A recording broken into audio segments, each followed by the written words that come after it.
Hi, you're welcome to Financial Freedom Hub, your online earning tutorial channel and your ultimate wealth creating channel on YouTube. In this edition, we are looking at our new series. We started financial literacy or financial education on this channel. We said in order for you to be able to earn, then you must be equipped with the requisite knowledge about personal finance and then all the things that go with it. And then we started looking at what personal finance is, and then the importance of personal finance and many other things. In this series, we are going to look at budgeting, what it means to budget for your personal finances or your household finances, so that you can be able to enter financial freedom or be on the path or the journey to financial freedom in 2024. So that's the journey we are on. In this part one of budgeting, we are going to look at the basics of budgeting. So budgeting part one, we are going to look at the basics of budgeting. The part two, we'll look at the other things about budgeting, how to create a personal budget, and then how to balance your budget whilst the budget is in process. So you are welcome to this video.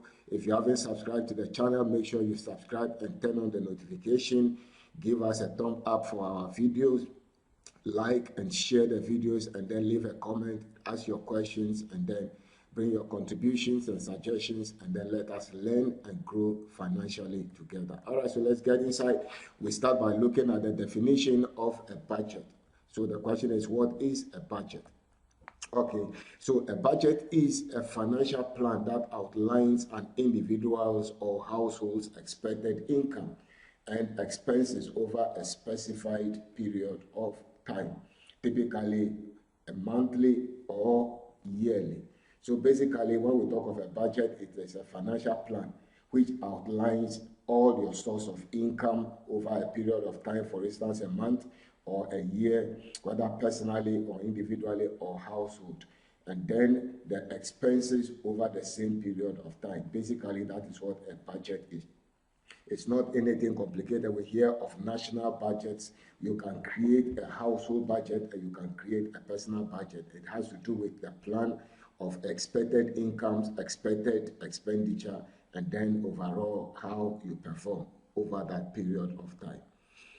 It serves as a roadmap for managing and allocating financial resources. So basically, your budget is supposed to serve as a roadmap that guides you towards the managing and allocation of your financial resources.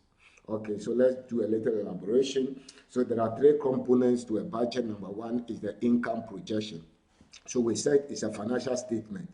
So you plan the income that you are expecting to get over the period of time. You are looking at whether it's monthly or annually. All the sources of income, you capture them, and that is what we refer to as the income projection. So a budget estimates the incoming funds from various sources such as salaries, investments, side businesses, etc. So any other way that you think you are going to earn money over the period of time, you list all the projected sources of income and then the various amounts that will be coming in. Then the second thing the budget captures is the expense allocation. So we have the income projection and then the inflows, and then definitely there are going to be outflows, which we refer to as an expense or expense allocation. So it delineates planned expenditures across categories like housing, utilities, groceries, transportation, savings, and discretionary spending. So all the ways by which you are going to spend money or money is going to leave your hands, we capture them under expense allocation. So that's what you are seeing there. It delineates planned expenditures across different categories like housing, your rent, mortgage, and things like that, utilities, water, electricity, heating, then groceries, that's food and the basic necessities, transportation, savings, and other discretionary spending like entertainment, etc., recreation, etc. So that's what goes into the expense allocation. And then the third component of a budget is the tracking and the control.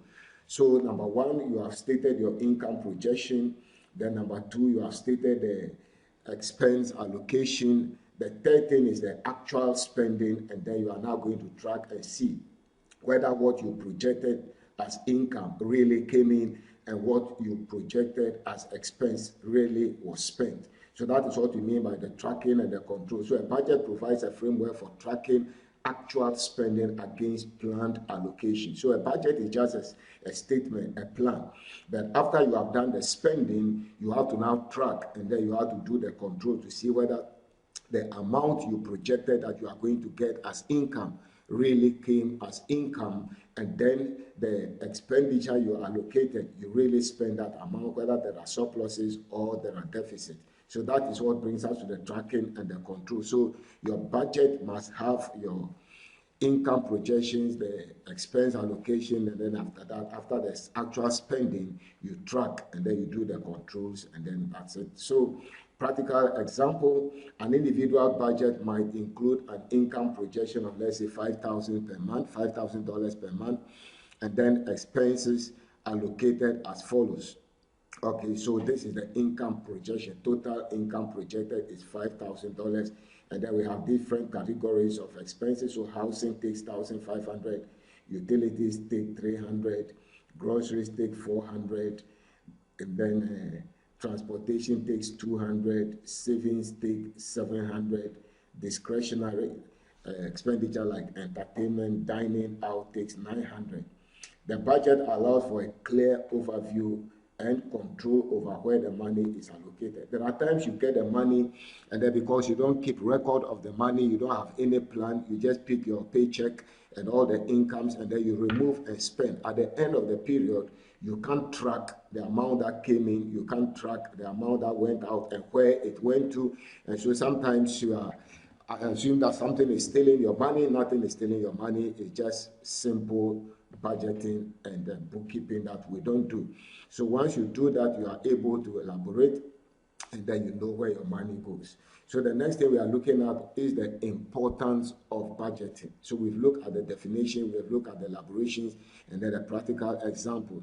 Why is a budget important? Why is budgeting important? So quickly, let's look at the importance. Number one, importance of budgeting is financial discipline and control. Once you have a budget, it will instill some discipline in your finances, and then it will bring some control measures in your finances. How do we achieve that? Number one, control over finances. It helps avoid overspending and impulsive purchases. So that is the first, discipline and control. There are times you go to town with money in your pocket which you didn't budget for. You see anything, and then it's like the money is pushing you to buy. That's what we call overspending and impulse purchases. But once you have a budget in place, it will control you. You know that this thing is not budgeted for this period of time, so you can't spend that amount on it. So very important. Number two, debt management. It allows for planning debt repayment effectively. So you know all your debts that are there for a period of time, and then your income that is coming in, and then after you have allocated other expenses, you know how much you are going to set aside for debt payment. And this one can only happen through budgeting. That's why budgeting is important, financial discipline and control. Then the third area of benefit for financial discipline and control is savings and goal achievement. So budgeting also facilitates setting aside money for future goals and emergencies. So when we talk of financial discipline and control as an importance of a budget, we are looking at these three areas: control over finances, debt management, savings, and goal achievement. All right, so let's look at the second importance for budgeting. Number two, it serves as a decision-making tool. So budgeting serves as a decision-making tool. That's the second importance of budgeting we are looking at.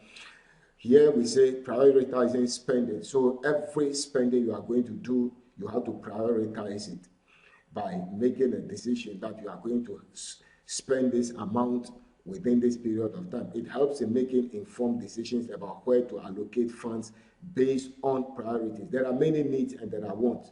If you don't budget and you don't plan, you can spend your money anyhow and realize that you spend the money on wants and not needs, which may be a problem to your finances. So prioritizing spending, which is a major decision-making outcome. Number two, identifying problem areas. So the budget helps you to identify budget problem areas. So it serves as a decision-making tool. It highlights areas where spending needs to be adjusted or reduced. So when you have done your projections and you have done your actual spending, you will realize that, well, I overspent in this category or I underspent. Then you bring the controls and then the adjustments, and then you can decide where you have to reduce and then where you have to spend more. So that's why a budget is important, okay?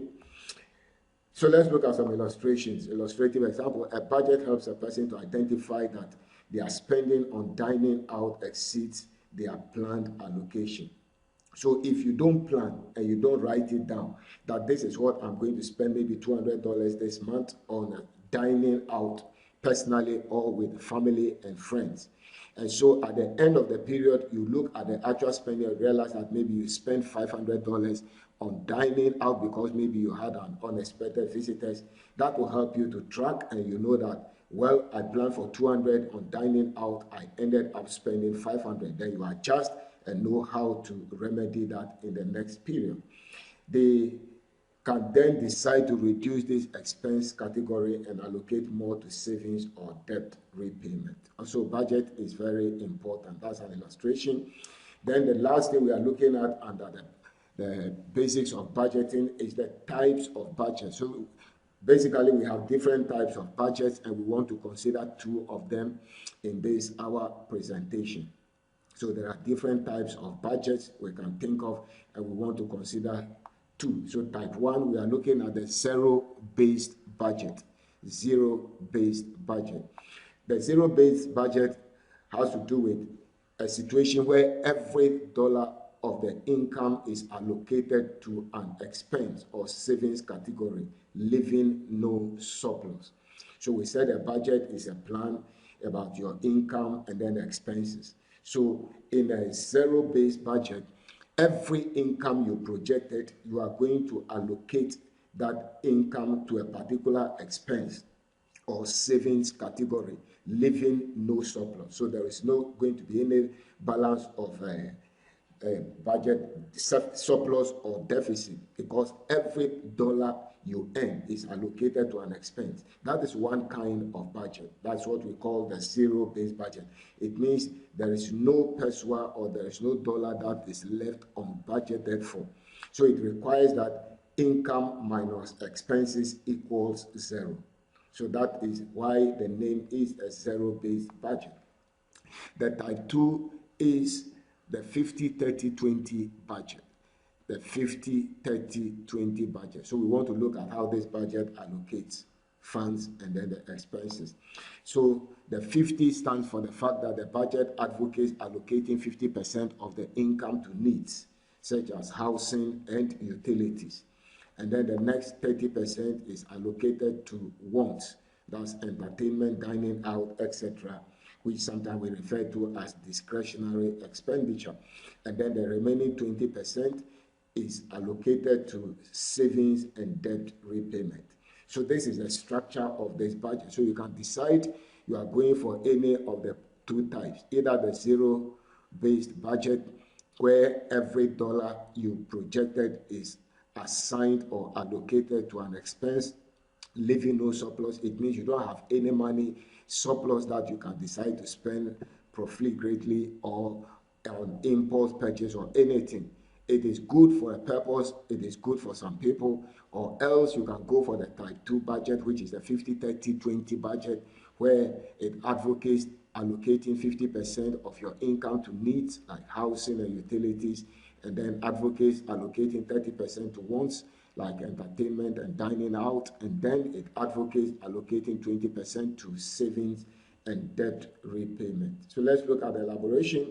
The zero-based budget encourages conscious spending by assigning each dollar a purpose. It means each dollar you earn or you projected to earn, you will assign it a purpose, and that no dollar can go to waste. It is ideal for individuals looking for a meticulous control over their spending. It means you don't leave any money for chance at all to be spent on anything that you didn't plan for. So the zero-based budget is ideal for individuals who are looking for a meticulous control over their spending. They don't want to leave any free funds that they can spend carelessly or recklessly. They go for the zero-based budget. And then the 50-30-20 budget provides a balanced approach to spending and saving. So this one, it makes room for a balanced approach to your spending and then your savings. So apart from spending, you make room for savings. And then it offers flexibility while ensuring a portion of the income is allocated to savings and debt repayment. So this second type of a budget is more flexible, and then it makes room for adjustment for income allocation and savings and debt repayment, etc. Unlike the zero-based budget where it is strictly tight, every dollar is assigned before it arrives, and so it is spent on what it is intended to be spent on. Okay. Look at practical examples. Example 1. With a zero-based budget, if an individual earns, for instance, $4,000 per month, every dollar will be allocated to categories such as $1,500 to groceries, to rent, and then groceries takes $400, savings takes $800, and etc. It means another thing takes on $300 and makes it $1,500 here, $1,500 here, and that gives us $3,000. And then every dollar is allocated until the whole of the $4,000 is reached. That is the practical example or the case scenario of a zero-based budget. So every dollar is allocated an expenditure item. Then the practical example 2 concerning the 50-30-20 budget. In a 50-30-20 budget, if the income is $5,000 per month, $2,000, which is 50%, will go towards needs, and then let's say $1,500, which maybe represent 30%, will go to the wants, and then the remaining $1,000 may go to savings and debt repayment. That gives us the $5,000. So you can see 50% goes to the needs, 30% goes to wants, and then 20% go to the repayment of debt and then savings. So you can see that we have 50%, that's 2,500 of the 5,000, 1,500 representing 30%, and then maybe 1,000 representing 20%, and that gives us 2,500 plus 2,500 gives us 5,000, and then it represents the 50, 30, 20. All right, so in conclusion, understanding the fundamentals of budgeting involves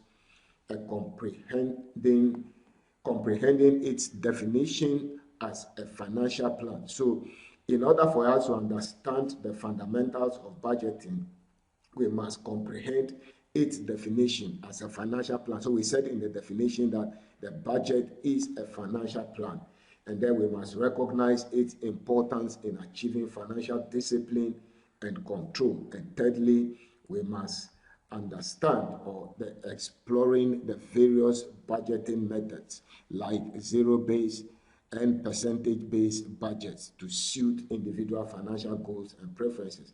So in conclusion, if we want to understand the basis of budget, number 1, we must understand and comprehend that it's a plan.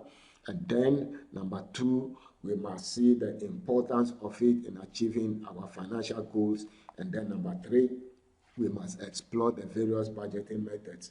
Depending on your individual preferences and your goals, you can go for the zero-based or the percentage-based budget to suit your individual financial goals and preferences.